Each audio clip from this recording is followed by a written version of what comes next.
Ladies and gentlemen, it's time for us to continue now with Javier León from CONAFAB. We'll be covering first about the efficiency industry in Mexico, regulated through different regulations and laws. See an aspect related to production, commercialization, labeled, and food safety. Yet, in the context where quality, safety, and transparency are essential aspects, new regulation plays a very important role in ensuring these meals meet the requirements of processing food and commercialization. For that, I'd like to invite our next speaker to cover an important for our industry. Let us receive Javier León. He is director of balanced food and also animal nutrition in Mexico, speaking about restrictions about regulation of the efficiency of the meat flours in Mexico. Round of applause, please.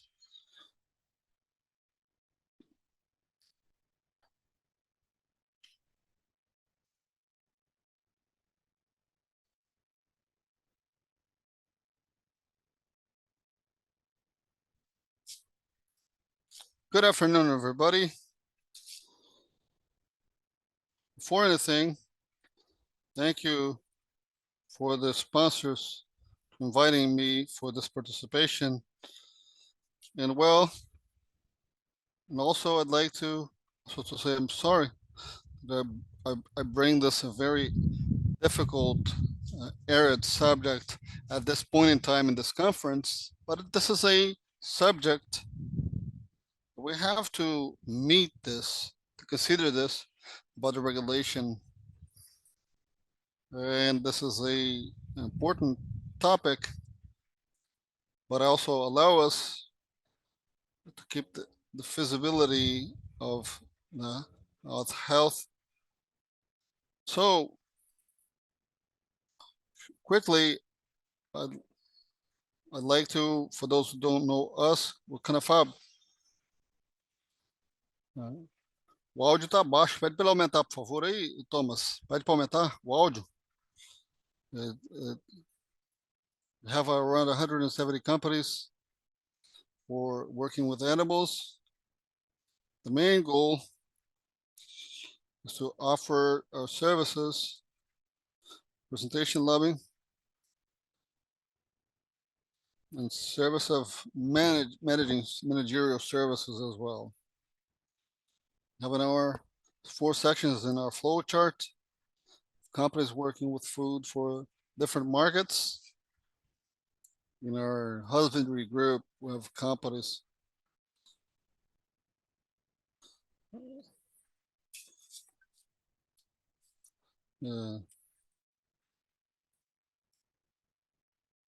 of pets for dogs and cats, aquaculture for shrimps and also fish. So to go over quickly in each one of those sections.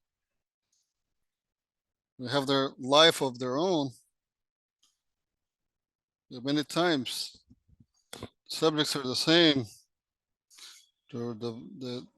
How they are relevant. Each one of those groups of the participating companies may be different, right? That is to say, something in the husbandry group, for example, interest in raw materials, oil seeds, for the regulatory matters of pets are influenced by the regulatory subject, and also for the positioning and also penetration of the category. And in aquaculture, there are different groups. For example, the one that was created because of the need to have a little more control on the credit portfolio in the sector of food as the others.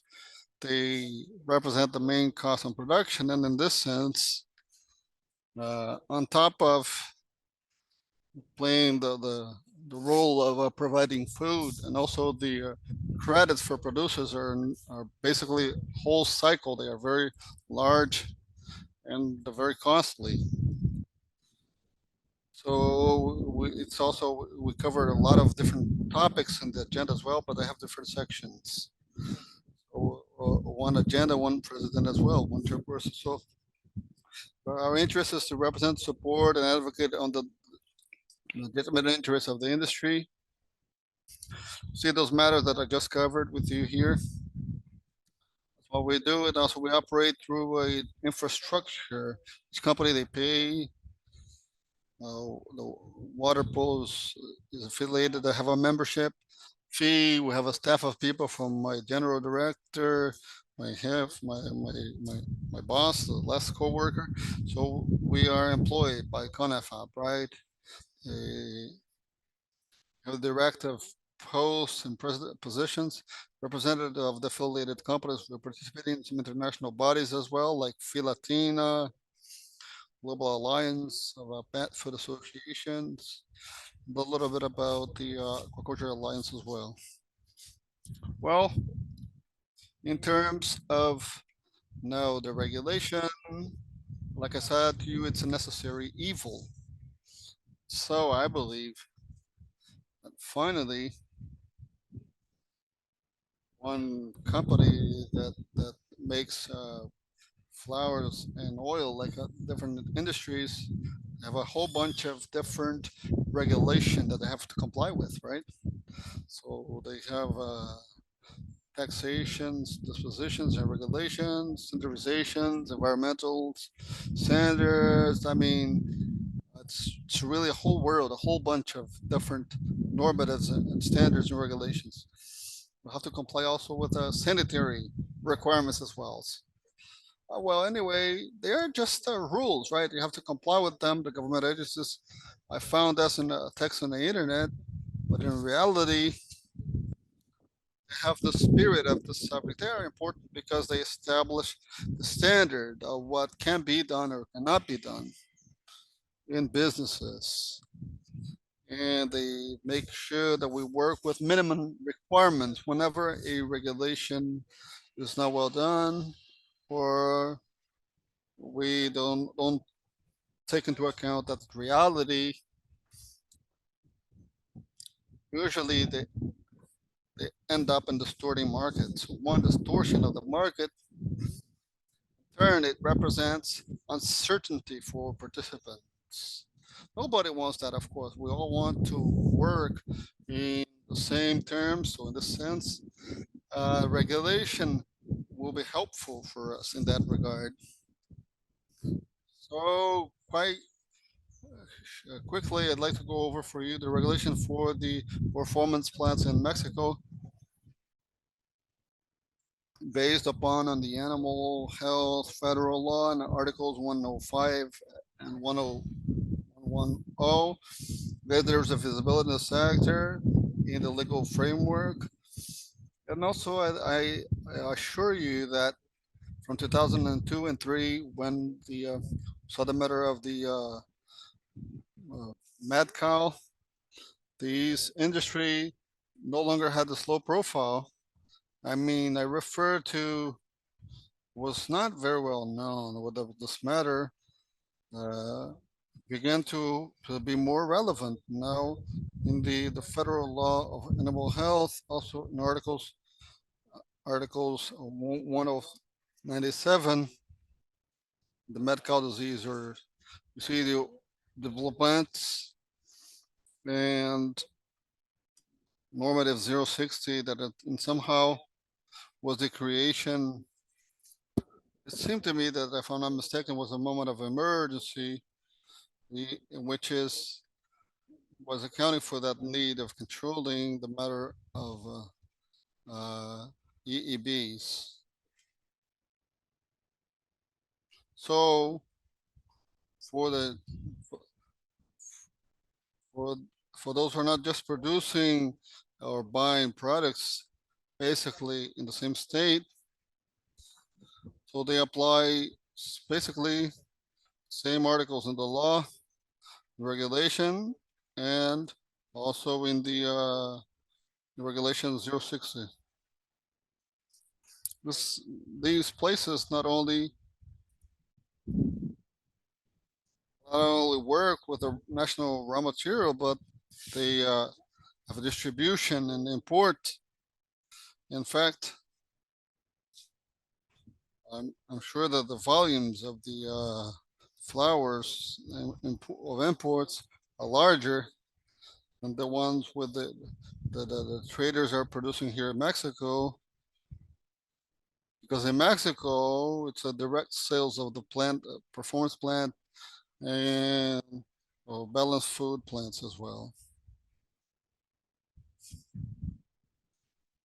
All this, with all this context in mind, and the matter of the need for having a traceability on products, basically on flowers, at this moment, it was required to obtain some sort of a certification, which is determined the volumes and the points of the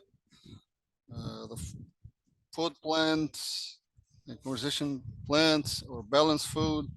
So all of that, the certificates or deployments are when we deploy like living animals and others that accounted for very high cost for the industry, which ended up of not exactly, I don't know exactly which year, but there was no agreement in which it replaced certifications for some warnings. There's a platform, automated platform with these plants are, and also they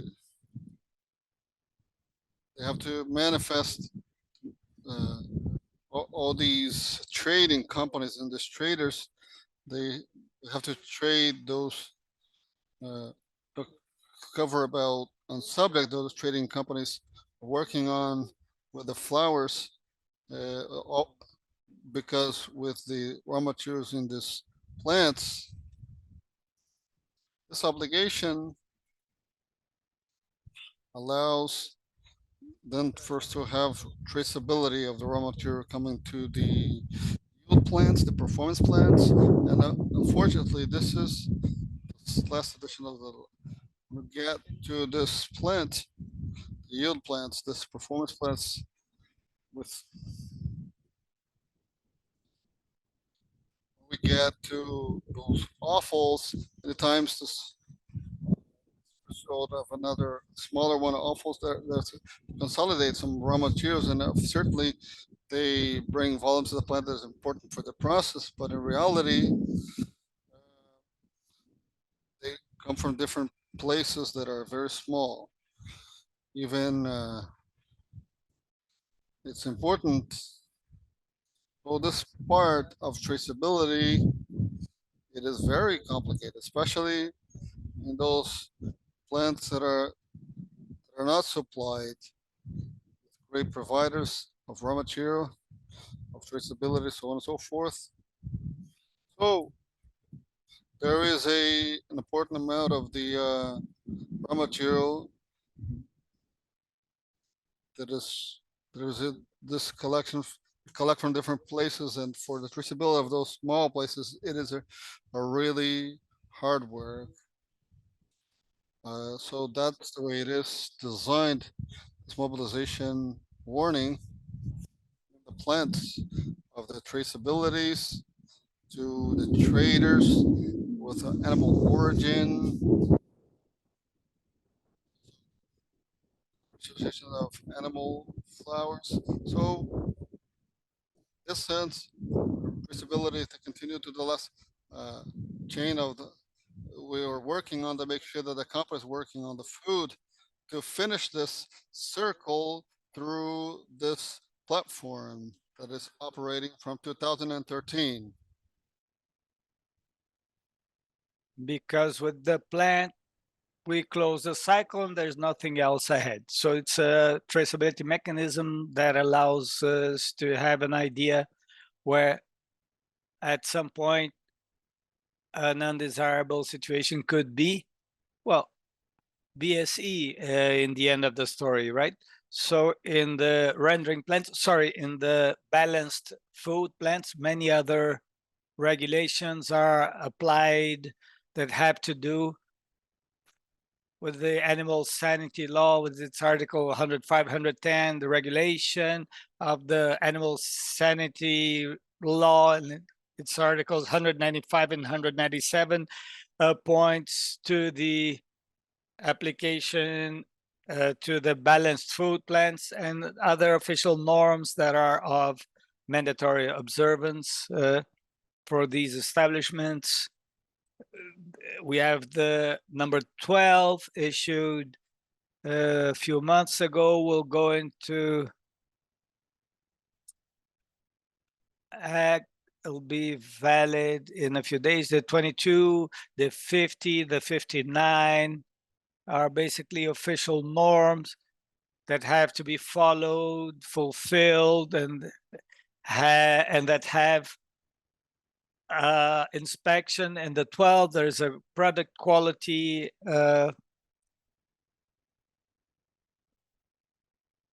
and they can inspect at any time, at any point, to check if all the norms are being followed. All the applicable norms are being followed. So we have a set of regulations that try to make the production be done in clearly and following all these procedures. Well, there's another norm that's not specific for all of the animal food, but it's focused on the assurance that the disease is not spread, but should be applied to the processes, the qualities, etc., and etc. But well, at least with all these deficiencies and all these limitations and all I mentioned to you, well, Mexico was able to obtain in 2016 the degree of meaningless risk for encephalopathies, for cow diseases. The ONSA at the time, OIE, issued the certification. And this is an important theme because not all countries have this distinction. The truth is that Mexico has many badges or awards in terms of animal sanity and is a cornerstone in the sense that made it possible for many Mexican products, vegetable, animal products can find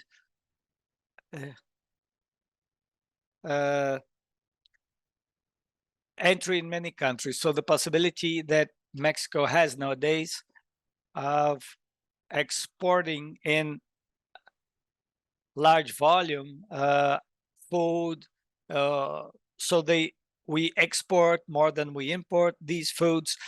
When the border was closed to importations of meals and any product that would contain it, like pet food, well, turned this market upside down. We reduced imports to zero.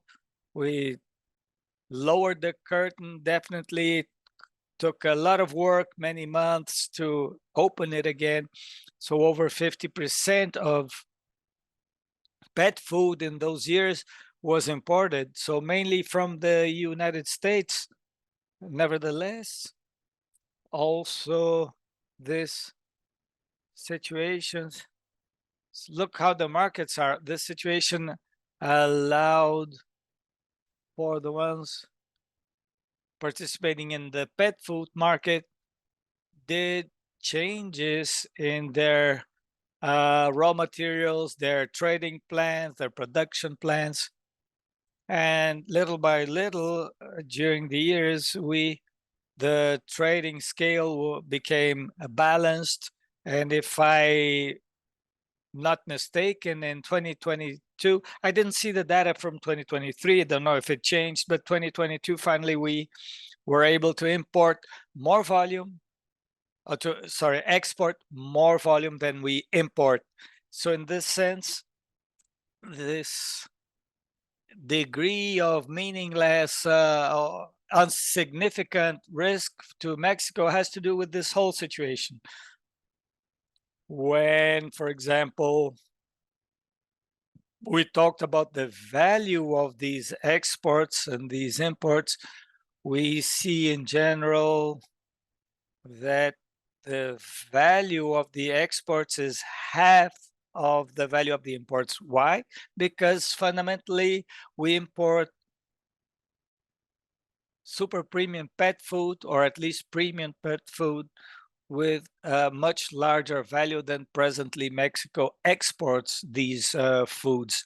We export standard food or premium food, and this is, we import almost the same we export, but the amount of this trade is half. I think this will change in the next few years. I think the demand for Mexican pet food products in abroad can reach another product category of more sophisticated, more expensive products. Anyhow, well,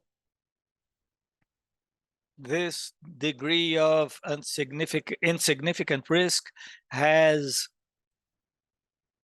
many features and has a lot to do with what I will talk to you in a few moments. And Senacica is obliged to make reports frequently to keep this degree of insignificant risks. And if we don't, we may change to moderate risk. This is for all, not only pet food, meat, beef products, and the beef international trade is another issue. There are barriers, non-tariff barriers.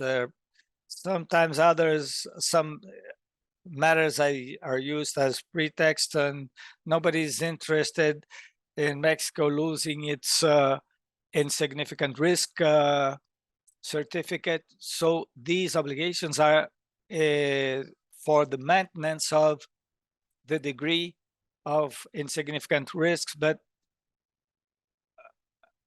makes it mandatory for the guarantees provided by ONSA go in agreement with what other countries offer. So what I mean is the way other countries offer assurances to ONSA to say, I have insignificant risk, is, well, different. So absolutely different. And also it's part of what I will mention to you further on. Of what I know in the US, its main way they avoid risk is they eliminate from rendering the risk materials, brains, backbones, eyes, and some other elements that avoid the cattle that goes to rendering. Well, this is part of the assurances that it won't be transmissible by the embryos of disease. So in all risk materials in Mexico, actually, well, we don't eat them here.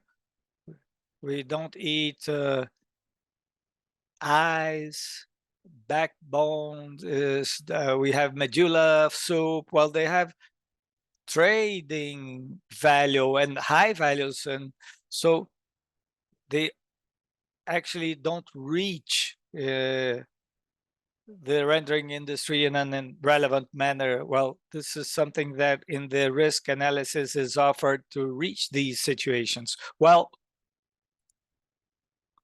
what I want to mention to you next are examples of how the regulations can impact in different manners the trade of merchandise, and particularly the value chain rendering or animal food.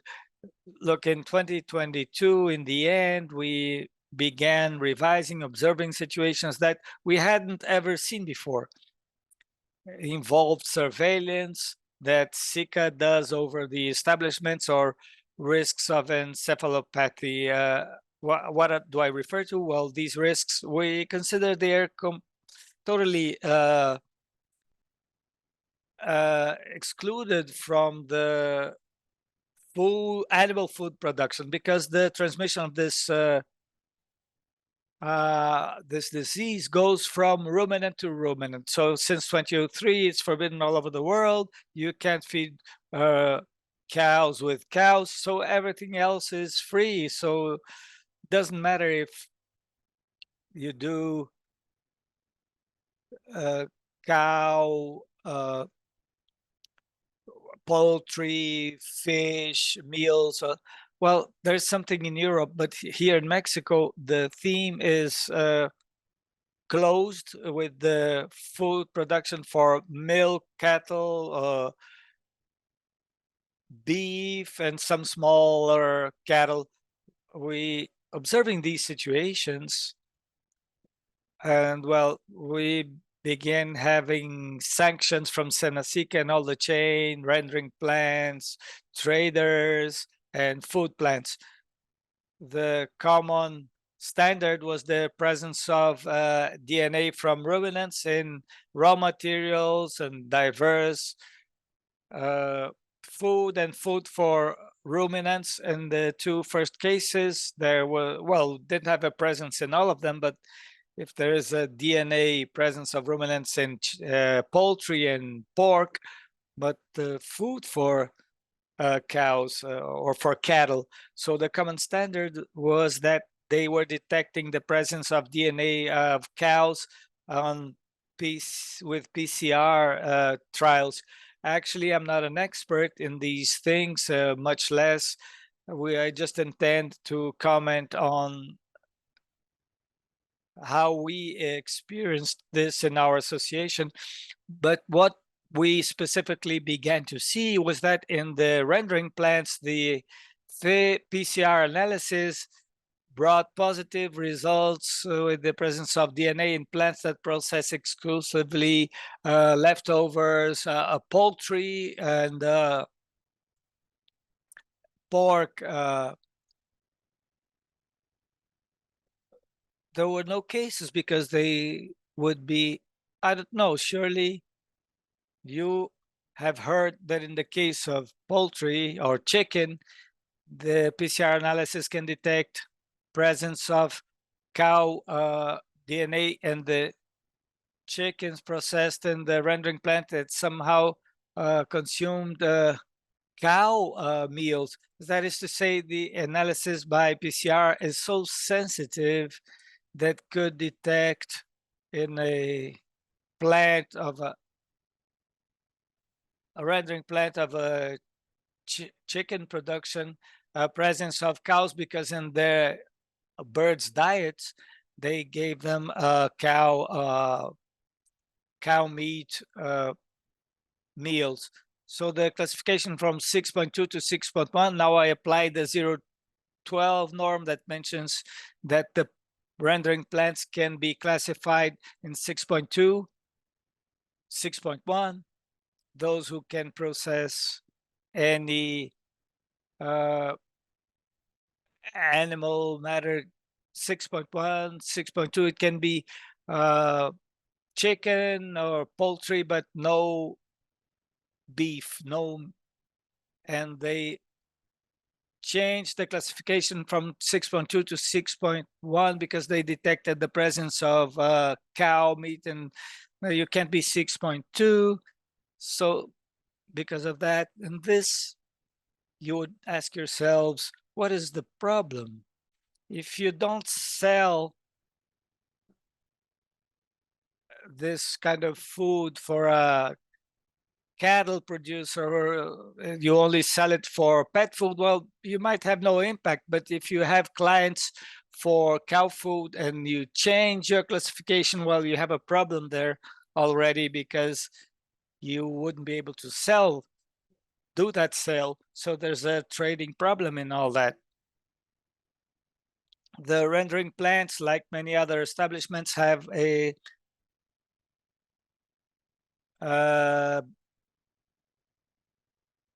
notice of activities being begun. But on the other hand, now you need a permission. And so you need the SICA okay for this document allowing you to begin activities. And they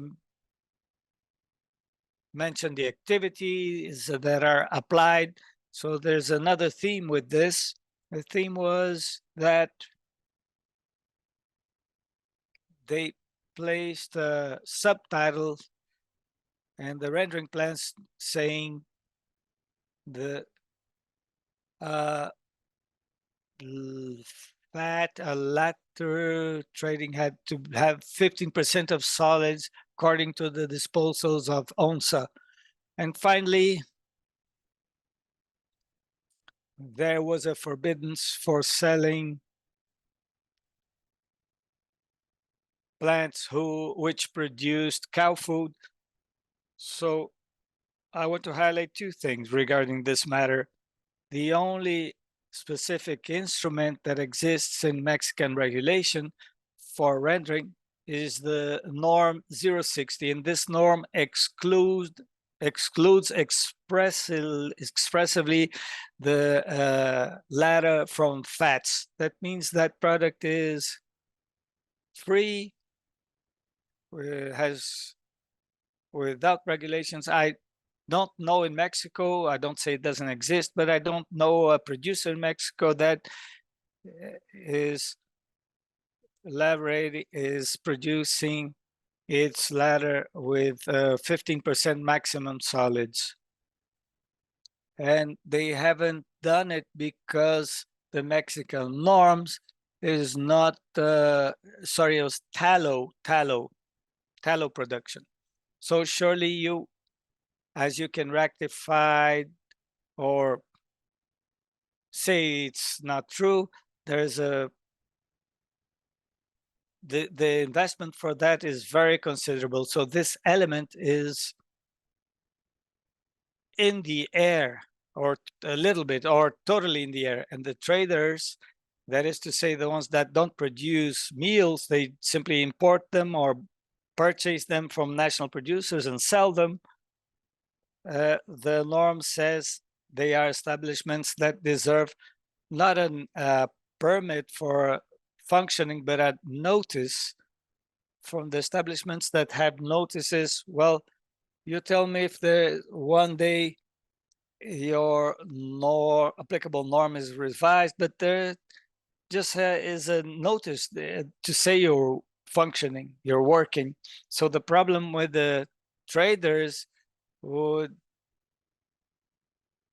be included in 060 norm, but regretfully, they since some time began to provide a 6.1 classification or 6.2. That is to say, if you traded only poultry or pork meals, 6.2, and if there were cow or meat meals, 6.1, as if you were rendering plants. And this element is not in the norm. It doesn't say so.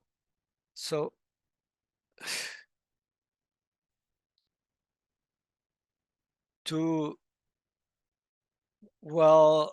regarding what Senesic was mentioning, the chance of cross-contamination in a warehouse is very high because you have cow and non-cow meals together. So this is not established.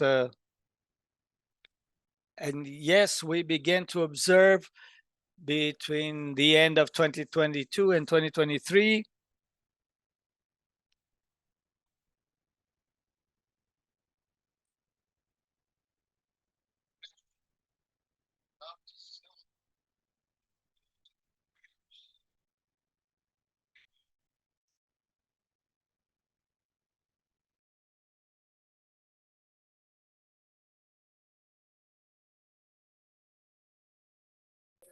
this could have a sanitary logic and to be good, but they did not establish this regulation. And on top of that, have to consider a number of different things that are important as well. I give you two examples. First is the fact that one of the trading companies may have perfectly separated from ruminant and non-ruminant flowers. It may be that these they're selling for a business company that maybe they separate this in different places, but this restriction to the traders and the trading companies began to cause a lot of noise and misalignments. So lastly, the rendering companies that are balanced, we saw trading companies and also balanced food companies. The same thing in the PCR analysis, they resulted positive, they came out positive for remnant DNAs, and also see also inventories, deep cleaning, forbidding to produce food for ruminants, and obviously all of these actions, they had consequences because of millions of pesos. You know, it's a lot of investment. Let me refer to you three cases in the sequence as we found them. First case was a plant of a multi-species commercials of a, we see different kind of animals, of cow milks, Senasica verified, saw the sampling for those ruminants, brought it to the reference lab of a Senasica, see the dairy cattle, the dairy cows, they determined there was a presence of a DNA. And they forced the plant to deploy all the food for the ruminants. They ban for ruminants, have a ban for the ruminants, and so many other restrictions. This company, for different reasons, they could solve this situation in 3 months and a half. The second case, it's another multi-species company that combining commercial food with high consumption for poultry and pigs, and basically the same thing happened to them. That is to say, whole food for the poultry and birds. They had no problem. The commercial for ruminants, they were also provided to food for ruminants, and we took about 8 months in saving the situation. It took us 8 months.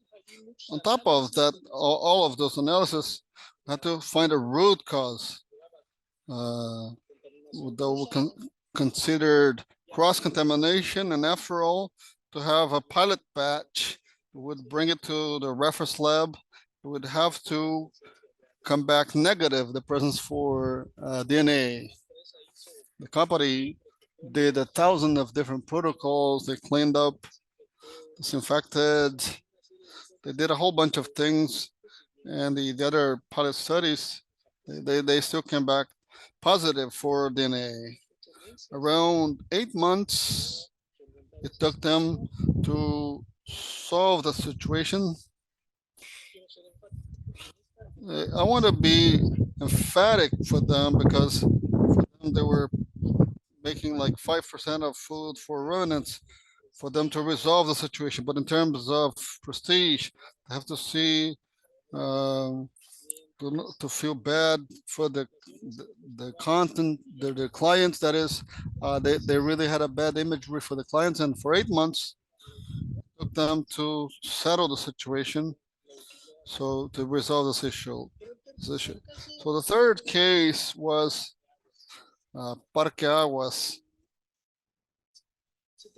It was a integrated plant with food for dairy production, and of course, except same thing happened. Took sampling, verification, an analysis that came back positive DNA for ruminants and the same sanction that they have products prohibited to prepare products for ruminants and they only produce for ruminants and they left ruled out like 15,000 uh, 5,000 heads without eating with nothing to eat for 2 days. They left the dairy cattle, the dairy cows with no eating. There was a total damage here in this case. There's nothing of 5% anything. There was a total damage for 2 weeks to break the company. Not to be some severe case, but anyways, obviously the lobbying that we did with the authorities. We had a meeting to a higher level of Senasica, the chief director at that time, as the animal health director, told us to say, okay, let us review this matter because, we cannot continue in this situation, having this situation without getting to a solution.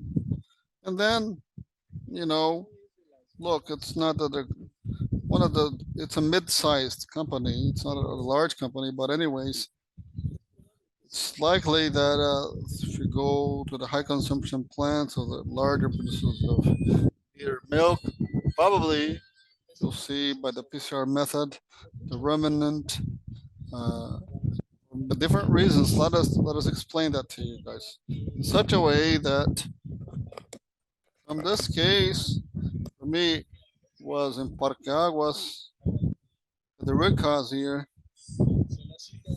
Senasica began to see the matter in a different way. They continued doing this analysis, but they began to confirm, was already forced to confirm through microscopy, and the presence of remnants of bones and so on and so forth, whatever you can see in the microscope. And all of this, I, I, I bring it to you because I bring it up to you because I want to explain to you that the general director of animal health always told us the problem is that the OMSA guidelines do not point out to have tolerance for the degrees or grades. Certainly, they have small traces.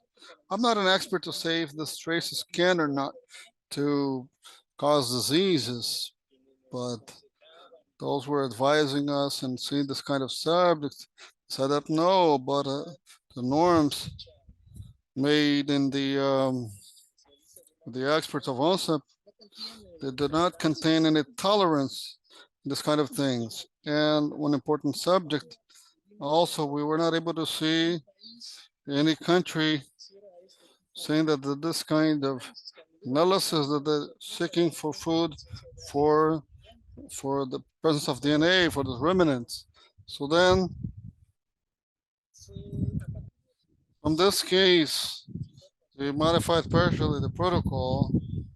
We see that the presence of DNA of ruminants with no reason to close the plant, shut down the plant to producing ruminant food, and they begin forcefully to have a matter with microscopy. So they decreased largely cases in case actually.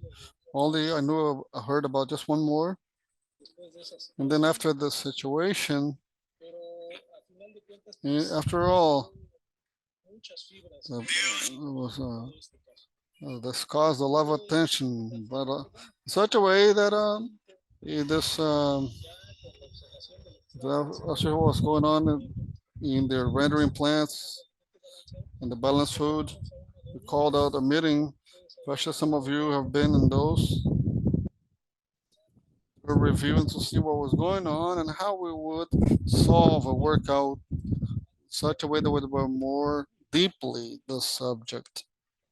And we had different meetings and we have 4 very clear specific points to be able to bring it up as we see in the Senate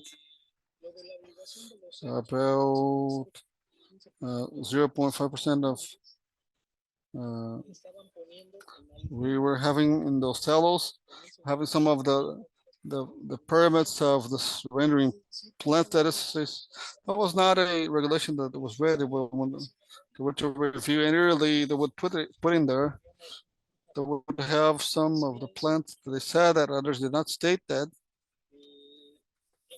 and the classification of the 6.2 of the trading companies. Many subjects here. The fact that the trading actually that the most important one of this already separated the storehouses, warehouses of flowers with remnants and those who did not have remnants. Yet, some revisions also, there were non-remnants with a PCR of all of them came out as remnant.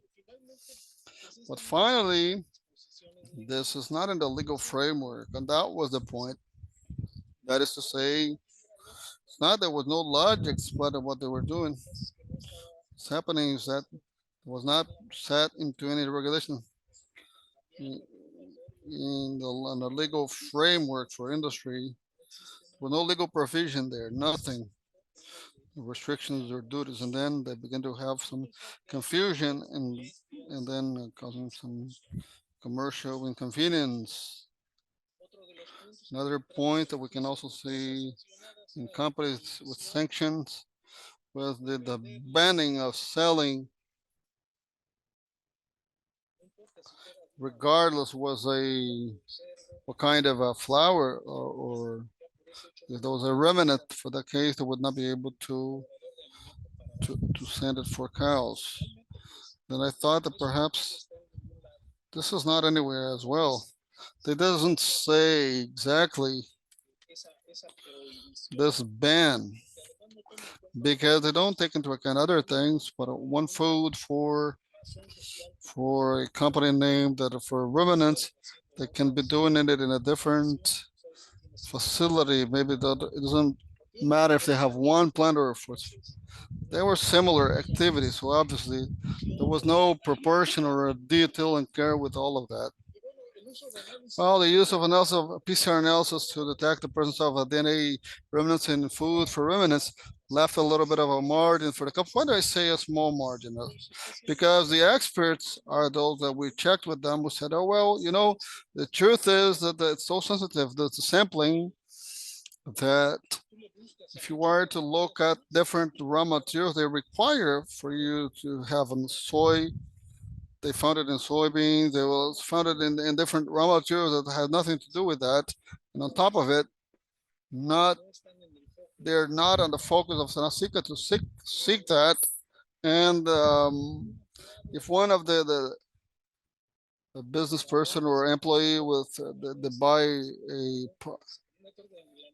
a pie, even though they wash their hands, a piece of pie, you come, you see the presence of a ruminant because it's very sensitive. So we ask you to be.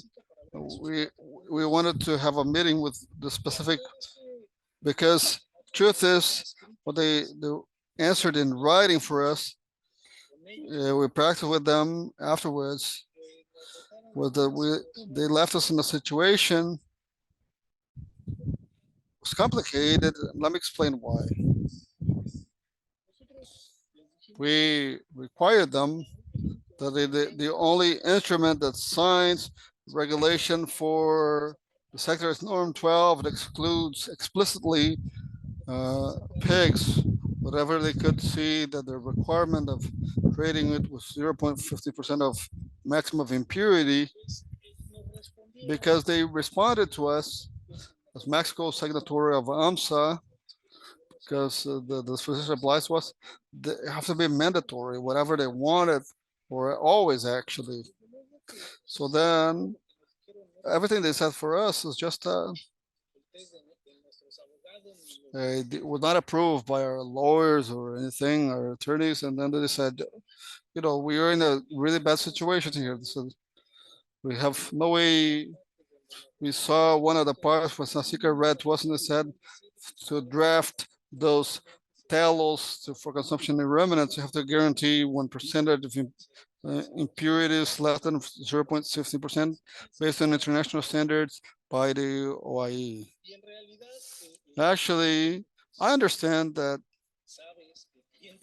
if we know that a client have cows they'll be using in their diets, it's best to see that they don't have a maximum of 0.15, but in the commercial trading chain, you cannot use that.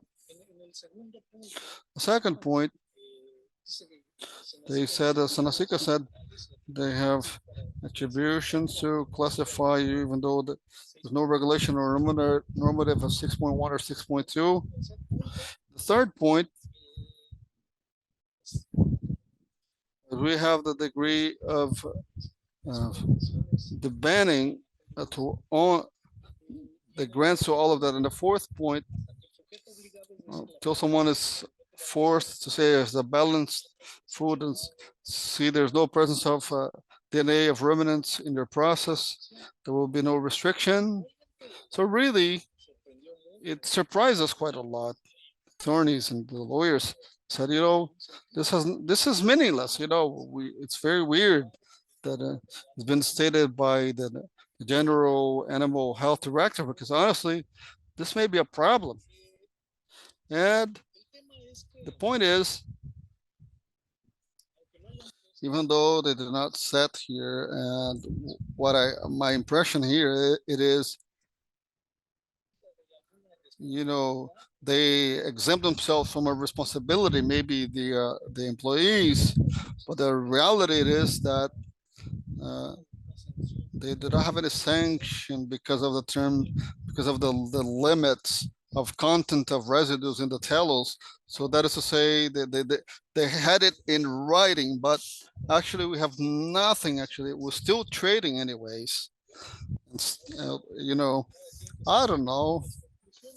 You can draw your own conclusions, but what is right, it is that those measurements that they put in writing, they had no effect, as far as I know, in our environment. And well, now let me give you some final remarks and take-home messages. As what I understand in the countries that are having the great meaning of cephalopathy, they are having for different methods. Let me share with you a little bit of what I know from US and Canada. Degree of risk is not meaningful. It's been for a short time. A similar methodology. And here in Mexico, integration of information is given to AMSA for this. It's a lot to do with surveillance establishments, and all of that is derived. Probably they did not do that through PCR, but finally, this together with the amendments that Conasica is making, informing AMSA, I don't know how they managed to keep the degree of significant risk and the sensitivity of the PCR sensitivity and the finding the DNA of remnants may be complicated in terms that there's no presence. I'm not really sure that is the best way to control all of that. But and also, I don't know about any other country with this methodology to be able to get it, because to document their surveillance, their inspection, or the degree of risk as insignificant. I mean, we don't have any, and we heard of any other cases of those diseases. Seems that they are confirming with microscopy, but we haven't heard about any protocols, accurate protocols for this kind of case, or information of anyone affected with this. What we see in near future in terms of regulation, it's quite possible that due to the low prevalence of the disease to a world level, AMSA will be lowering little by little their perspective on that. They will be making more flexible the measurements. Here in Mexico, the matter of the good practices of manufacturing for the rendering plants will be a goal. This is something that is already on the table, brought up on the table for quite some time now, but it's not a sensitive matter. But for companies, but more advanced companies, the larger companies, the more technology with modern probably they will be able to manage it at some point. It seems to me that so far only one is certified in the country, and others were already in this process. But we have a great amount of mid-sized companies and small companies that will be quite difficult for them if there's no basically a new plant. That would be a goal because if the government it's really narrows down and boils down to this case of regulation. So it seems that it will be deregulated on black market. They'll get into the black market. This could be a worse solution. So international agreements, also in regional agreements for the flow of finished products and but this quotation marks. It's not something ongoing or can be seen, but in CONAFA, they're revising the possibility of seeing together with action of balanced food of PATS in the US and Canada. In turn, first to have work agenda with the three sanitary agencies of three countries, and first to be able to see a point that we agree on allowing us to be less bureaucratic. All this matter taking advantage that in the three countries they already have a degree of insignificance. Degree of we'll begin a conversation with our counterparts, the U.S. and Canada, because each one of them is bringing different subjects from here, there, and not only in finished products, but also in the raw materials that have risks of EEB. And well, it seems to me that they have a potential to have important things in the region, have an opportunity to flow in the best way, raw materials and finished products at this moment, above all, pet food. At an international level, it's the only thing that has a presence, a trading international presence. We don't export, import cow food. It's practically impossible. And well, some conclusions, it seems to me this industry particularly has the potential and should have much more attention from the government because the benefits it provides are huge. Consumes a huge amount of raw materials that, if not used, would go I don't know where. And in this sense, they have a fabulous function,